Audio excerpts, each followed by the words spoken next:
Hello students, welcome to our channel. Students, आज हम class 10 English का पेपर सॉल्व करेंगे जो कल 6 मार्च 2023 को हुआ है। तो सेट ए हम सॉल्व कर चुके हैं। अब इस वीडियो में हम क्लास 10 इंग्लिश का सेट बी जो है वो सॉल्व करेंगे। ये आपकी general instructions. First, this question paper is divided into 4 sections A, B, C and D. Second, all questions are compulsory. Third, attempt all the parts of a question together. Fourth, stick to the word limit wherever prescribed. तो section A reading skills, unseen comprehension, maximum marks 10। यहाँ आपको 3 unseen comprehension passage मिलेंगे जिसमें से आपको 2 attempt करने हैं और 5 मार्क्स के आपके ये कॉम्प्रीहेंशन पैसेजेस हैं। अनसीन कॉम्प्रीहेंशन, यहाँ हम आपको तीनों ही अनसीन कॉम्प्रीहेंशन पैसेजेस करवाएंगे। तो ये है first, read the passages given below and answer the questions that follow, do any 2 passages. तो फर्स्ट क्वेश्चन कहता है कि पैसेजेस नीचे जो दिए गए हैं उनको पढ़ें और जो फिर क्वेश्चंस आते हैं उनके आंसर्स दें, कोई भी 2 पैसेज करें। तो ये है ए वाला, इसे देख लें। Haryana state is in north central India. तो ये है आपके क्वेश्चंस अब आएंगे। तो ये पैसेज आपने देख लिया होगा। ये जो रिमेनिंग पार्ट है पैसेज का पेज 3 पर। अब चलते हैं क्वेश्चंस की तरफ। फर्स्ट है आपका, when was Haryana constituted as a result of the partition of the former state of Punjab. Answer होगा ऑन नवंबर 1, 1966। तो हरियाणा कब बना था? 1 नवंबर 1966 को। सेकंड पूछा है, which states are situated on the north and north east of Haryana. तो Himachal Pradesh and Uttarakhand.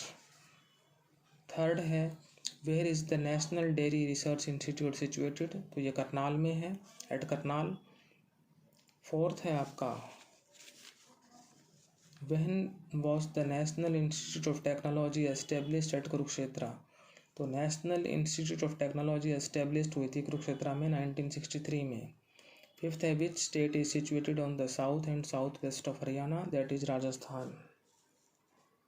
Now this is the second unseen passage, starting with the president of India is the supreme commander of the Indian army.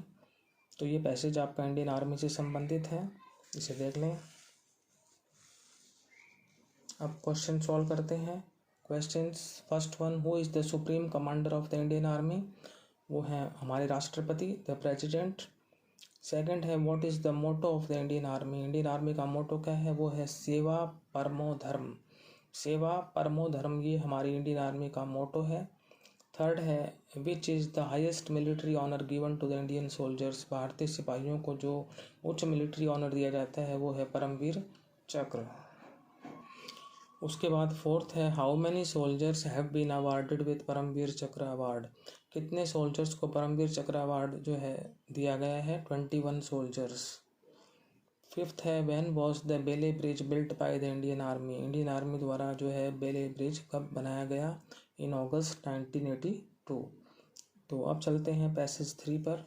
ये related to Saina Nehwal है जो कि badminton player है मशहूर। तो ये आप इसका जो है पैसेज देख लिया होगा आपने। अब इसके क्वेश्चन सॉल्व करते हैं। Questions, first, where was Saina Nehwal born. Saina Nehwal का जन्म कहाँ पर हुआ था? हिसार में, तो इन हिसार। सेकंड है, where did Saina Nehwal complete her first few years of schooling. Saina Nehwal ने अपनी शुरुआती जो सालों की जो स्कूलिंग है वो कहाँ कंप्लीट की? वो कैंपस स्कूल CCSHAU हिसार में। थर्ड है, where did Saina Nehwal's father work. Saina Nehwal के फादर कहाँ काम करते थे? चौधरी चरण सिंह हरियाणा एग्रीकल्चर यूनिवर्सिटी में।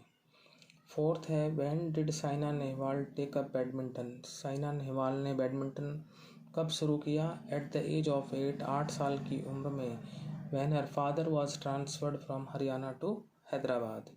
Fifth one, when did Saina Nehwal receive the Padma Bhushan, the third highest civilian award of India. तो साइना नेहवाल को पद्म भूषण जो है मिला था 2016 में, इन 2016 में। अब ये राइटिंग स्किल है, इसके लिए हम अलग से वीडियो बनाएंगे। अब चलते हैं सेक्शन सी ग्रामर पर। ये है सेक्शन सी ग्रामर। ग्रामर के लिए अब हमारा जो और चैनल है learn English with SK sir, वो देख सकते हैं। वहाँ ग्रामर मैंने पूरी सॉल्व कर रखी है, चारों सेट की, और विद रूल सॉल्व कर रखी है। यहाँ आपको ज़्यादा एक्सप्लेनेशन नहीं दी जाएगी क्योंकि बार बार रिपीट हो जाता है, तो वहाँ से आप डिटेल में देख सकते हैं ग्रामर को। फोर्थ है attempt any 12 sentences choosing 2 from each sub part, और ग्रामर आपकी 12 मार्क्स की है। A, use the correct form of the verb given in the brackets. First, he always dash fault with others. Answer होगा finds, present indefinite tense. Second, we dash for the school bus at the moment. Answer होगा are waiting, present continuous tense क्योंकि at the moment है. Third, if I dash a dictionary of my own I would not bother you. तो conditional sentence है।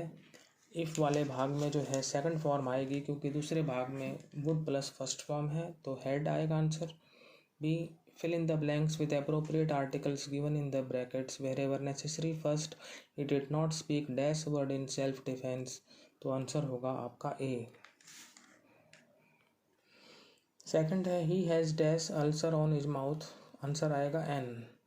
Third, this is dash first time I have asked for help, answer आएगा the, क्योंकि dash के बाद जब भी first second last होते हैं तो आर्टिकल द लगता है, डेफिनेट आर्टिकल द।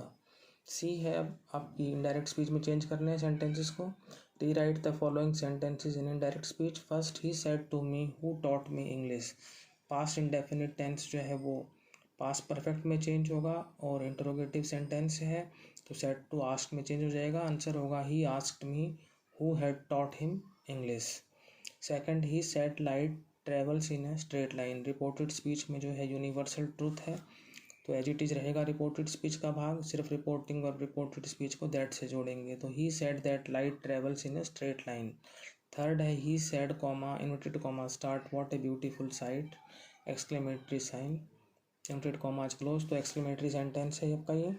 तो सैड को एक्सक्लेम्ड में चेंज कर देंगे, वॉट हटा देंगे, और रिपोर्टिंग वर्ब रिपोर्टेड स्पीच को दैट से जोड़ेंगे। आगे फिर जो है हो जाएगा it was a very beautiful sight, he exclaimed that it was a very beautiful sight. अब आपका आता है डी वाला भाग, fill in the blanks with modals given in brackets. First, dash she have good health, भगवान उसका स्वास्थ्य अच्छा रखे, तो विश है गॉड से, तो मे आएगा क्योंकि एक्सक्लेमेटरी साइन भी है लास्ट में। अगला है we dash try to speak correct English, हमें करेक्ट इंग्लिश जो है बोलने की कोशिश करनी चाहिए, तो शुड आएगा आपका मॉडल। थर्ड है Priyanka dash play harmonium well, Priyanka harmonium अच्छा बजा सकती है, तो उसमें एबिलिटी कैपेसिटी है, तो यहाँ पर आएगा कैन।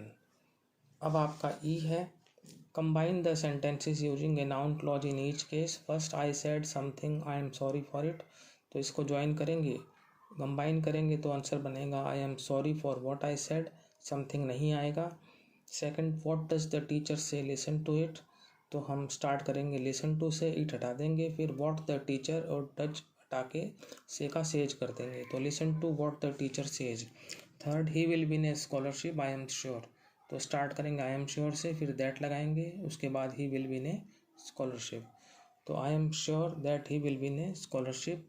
तो ये हमने सेंटेंसेस को नाउन क्लॉज के साथ ज्वाइन किया प्रत्येक केस में। अब एफ में है fill in the blanks with correct form of the verbs gerund और infinitive given in the brackets. First, she was fined for dash late, for preposition है, जीरंड आएगा, वर्ब की first form plus ING coming. Second में to plus infinitive आएगा, to learn English quickly is not an easy thing.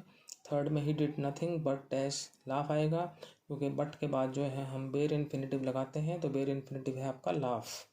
अब चलते हैं section D text books पर। ए pros text first flight, तो इसमें आपके जो हैं 3 कॉम्प्रिहेंशन पैसेजेस हैं, आपको 2 करने हैं 5 मार्क्स के, और उसके बाद जो है हम कॉम्प्रिहेंशन स्टेंजा भी करेंगे पोएम के। तो देखते हैं question 5, read the passages given below and answer the question that follow, do any 2 passages. तो ये है आपका फर्स्ट पैसेज, जो कि आपके चैप्टर हिज फर्स्ट फ्लाइट से ही है।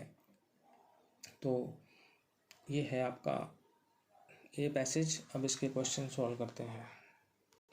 Questions first, name the chapter his first flight. Second, name its author Liam O'Flaherty. Third one, where did the seagull step out? Answer, the seagull stepped out to the brink on the ledge. Fourth one, what were his two brothers and sister doing? His two brothers and sister were dozing. Fifth one, what was his father doing? His father was preening his feathers. तो ये तो थे आपके first comprehension passage, जो कि his first flight में से है, जिसके ऑथर लियम ओ फ्लेहर्टी हैं। इस पैसेज को हमने सॉल्व कर लिया है। अब चलते हैं हम सेकंड पैसेज की तरफ, जो कि कुर्ग लेसन में से है।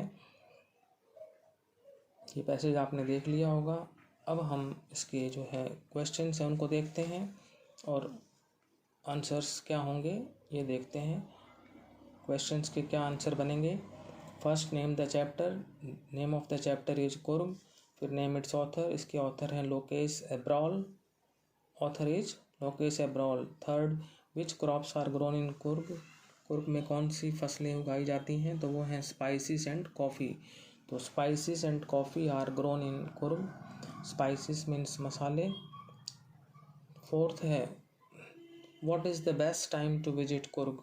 कुर्ग में जो विजिट करने का सबसे अच्छा समय कौन सा होता है, वो होता है सितंबर से मार्च के बीच में। The best time to visit Coorg is between September and March. फिर आते हैं फिफ्थ पर, which district of Karnataka is the smallest. Karnataka का सबसे स्मॉलेस्ट डिस्ट्रिक्ट कौन सा है, वो है कुर्ग या कोडागु, एक ही बात है वो। तो कुर्ग और Kodagu district of Karnataka is the smallest. अब चलते हैं हम पैसेज 3 पर। Very soon Mij would follow me without a lead and come to me when I called his name. तो इससे पता लग जाता है कि चैप्टर है मिजबिल द ऑटर, जिसके ऑथर हैं गैविन मैक्सवेल। तो क्वेश्चंस देखते हैं। First, name the chapter Mijbil the otter. Second, name its author Gavin Maxwell. Third, how did Mij spend most of his time. तो सेकंड लाइन में ही है, Mij spend most of his time in play, खेलने में बिताता था। Fourth, what did the otter do to a rubber ball. Otter ने rubber ball के साथ क्या किया। The otter shuffled it round the room like a 4-footed soccer player. Fifth, what is the real play of an otter. Otter का real play क्या होता है। It is to lie on its back and juggle with small objects between its paws. तो students, इस तरह से हमने तीनों ही आपकी जो टेक्स्ट बुक है फर्स्ट फ्लाइट, उसके जो है हमने पैसेजेस सॉल्व कर लिए हैं। अब देखते हैं पोएम के कॉम्प्रीहेंशन स्टैंजाज। क्वेश्चंस जो हैं वो आप सेल्फ अटेम्प्ट कर सकते हैं। ये है आपका B part, poetry first flight. Question number 8, read the stanza given below and answer the questions that follow. But if I had to perish twice I think I know enough of it to say that for destruction ice is also great and would suffice. तो fire and ice में से आपका ये stanza है। Name the poem fire and ice. Second one, name the poet Robert Frost. Third, what is the rhyme scheme of this stanza. तो इस stanza की जो राइम स्कीम है वो है ए बी और ए। तो अब आपको जो मैं राइम स्कीम दिखा देता। ट्वाइस हो गया आपका ए, हेट हो गया बी, फिर वापस वही साउंड आ गई ट्वाइस वाली आइस में, तो फिर आ गया ए। फिर ग्रेट और हेट जो है सिमिलर साउंड है, तो फिर वापस बी आ जाएगा। फिर सफिस, ये वापस ट्वाइस और आइस की तरह हो गया, तो फिर ए आ जाएगा। तो ये राइम स्कीम होगी ए बी और ए। क्वेश्चन 4 है, what is ice a symbol of. Ice किस चीज़ की सिंबल है। आइस सिंबल है हेट्रेड की। Ice is a symbol of hatred. Fifth है, what does it indicate in the stanza. इस स्टैंजा में इट जो है वो क्या इंडिकेट करता है, क्या इशारा करता है। वो विश्व की तरफ, संसार की तरफ इशारा करता है। It indicates to the world. Now this is another stanza, you have to attempt one out of the two. You can attempt the either one. My head is full of whispers. तो ये आपकी जो poem है ये है trees, written by Adrian Rich. Name the poem The Trees. Second one, name the poet Adrian Rich. Third one, what is happening to the glass? The glass is breaking. Fourth one, what rushes out to meet the trees? क्या चीज़ rush करती है trees से मिलने के लिए? Wind, हवा. The wind rushes out to meet the trees. Now fifth one, last question, how does the poetess describe the moon? जो कवित्री है वो कैसे जो है मून को डिस्क्राइब करती है? The poetess says that the moon is like a broken mirror. कवित्री ये कहती है कि जो मून है वो ब्रोकन मिरर की तरह दिखाई देता है. तो लाइक आते ही आप पता लग जाएंगे कि आपको जो पोएटिक डिवाइस है वो सिमिली है. तो स्टूडेंट्स, हमने इस वीडियो में अनसीन पैसेज, आपका ग्रामर सेक्शन और आपके कॉम्प्रीहेंशन पैसेजेस बुक के और कॉम्प्रीहेंशन स्टैंजा सॉल्व किए. रिमेनिंग क्वेश्चंस आप सेल्फ अटेम्प्ट कर सकते हैं. राइटिंग स्किल के लिए हम आपके लिए अलग से वीडियो बनाएंगे. तो यदि आपको ये वीडियो अच्छा लगा है तो इसको लाइक करें, शेयर करें, चैनल को सब्सक्राइब करें. Thank you.